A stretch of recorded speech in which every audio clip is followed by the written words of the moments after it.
Hello friends, Indian recipe ఇన్ఫోకి స్వాగతం. ఈరోజు మనం సూజీ రవ్వతో చాక్లెట్ కేక్ని ఏ విధంగా ప్రిపేర్ చేసుకోవాలో ఈ వీడియోలో చూసేద్దాం. మొదటిగా మనం 1 కప్పు వరకు సూజీ రవ్వని ఈ విధంగా ఒక మిక్సీ జార్లో వేసుకోవాలి. ఈ విధంగా వేసిన తర్వాత ఒకసారి మూత పెట్టుకొని ఈ విధంగా గ్రైండ్ చేసుకోవాలి. చూడండి, ఈ విధంగా మనం పౌడర్లో గ్రైండ్ చేసుకున్నాక ఇందులోనే మనం 1/2 కప్పు వరకు షుగర్ని యాడ్ చేసుకోవాలి.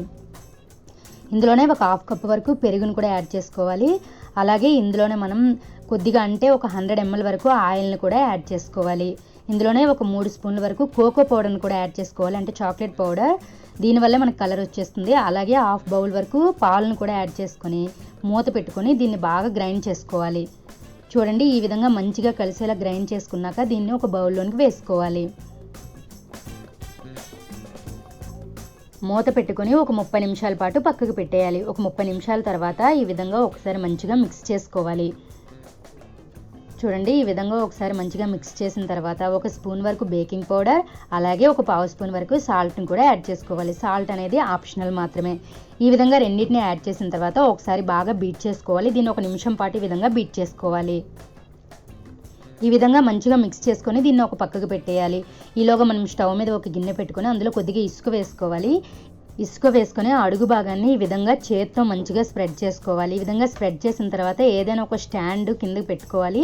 నార్మల్ స్టాండ్ లేకుంటే ఈ విధంగా గ్యాస్ స్టవ్ స్టాండ్ అయినా పెట్టుకొని మూత పెట్టుకొని స్టవ్ ఆన్ చేసుకొని మంటని మీడియం ఫ్లేమ్లో పెట్టుకొని వేడెక్కనివ్వాలి. ఈలోగా మనం కేక్ గిన్నెని తీసుకొని అడుగు భాగంలో 1 స్పూన్ వరకు ఈ విధంగా నెయ్యిని వేసుకోవాలి. నెయ్యిని వేసిన తర్వాత చేత్తో ఈ విధంగా అడుగు భాగం అలాగే సైడ్లు కూడా మంచిగా స్ప్రెడ్ చేసుకోవాలి. ఈ విధంగా అడుగు భాగంలో మనం నెయ్యిని యాడ్ చేయడం వల్ల, ఈ విధంగా రాసుకోవడం వల్ల మన కేక్ అనేది సాఫ్ట్గా వచ్చేస్తుంది తీసుకునేటప్పుడు. ఈ విధంగా సైడ్లు కూడా మనం ఎంతవరకు అయితే కేక్ వస్తుంది అనుకుంటామో అంతవరకు ఈ విధంగా మంచిగా స్ప్రెడ్ చేసుకోవాలి. ఇప్పుడు మనం ఇందులోనే కొద్దిగా మైదా పిండిని ఈ విధంగా చల్లుకోవాలి. చల్లుకున్నాక గిన్నెని ఈ విధంగా పైకి లేపి కొద్దిగా స్ప్రెడ్ చేసుకోవాలి. ఈ విధంగా స్ప్రెడ్ చేయడం వల్ల మన కేక్ అనేది సాఫ్ట్గా పైకి లేస్తుంది. అలాగే మంచి కలర్ కూడా వస్తుంది అడుగు భాగంలో మైదా పిండి ఉండడం వల్ల.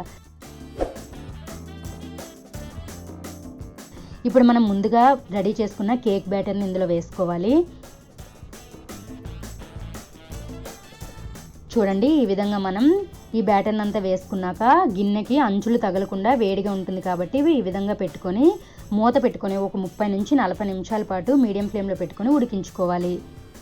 చూడండి, ఇప్పుడు మనం ఒక టూత్ పిక్తో చూసినట్లుగా అయితే ఎటువంటి తడి లేకుండా మంచిగా మన కేక్ రెడీ అయిపోయింది కదా. ఒకవేళ తడి ఉన్నట్లుగా అయితే ఒక 10 నిమిషాల పాటు మూత పెట్టుకుని ఉడికించుకోవాలి. ఈ విధంగా కేక్ గిన్నెని జాగ్రత్తగా కిందకి తీసిన తర్వాత చాక్తో ఈ విధంగా అంచులు వెంబడి మంచిగా ఒకసారి ఈ విధంగా తిప్పుకోవాలి. తిప్పిన తర్వాత పైన ఒక ప్లేట్ మూత పెట్టుకొని కేక్ గిన్నెని ఈ విధంగా బోర్లించి పైన ట్యాప్ చేసినట్లుగా అయితే ఈ విధంగా చేత్తో మనకి కేక్ అనేది మంచిగా కిందకి వచ్చేస్తుంది. చూడండి, ఎక్కడ అంటుకోకుండా మంచి కలర్ఫుల్గా కేక్ అనేది మనకి రెడీ అయిపోయింది. చూడండి, చాలా సాఫ్ట్గా ఉంటుంది, అలాగే టేస్టీగా కూడా ఉంటుంది. మీరు కూడా తప్పకుండా ట్రై చేయండి.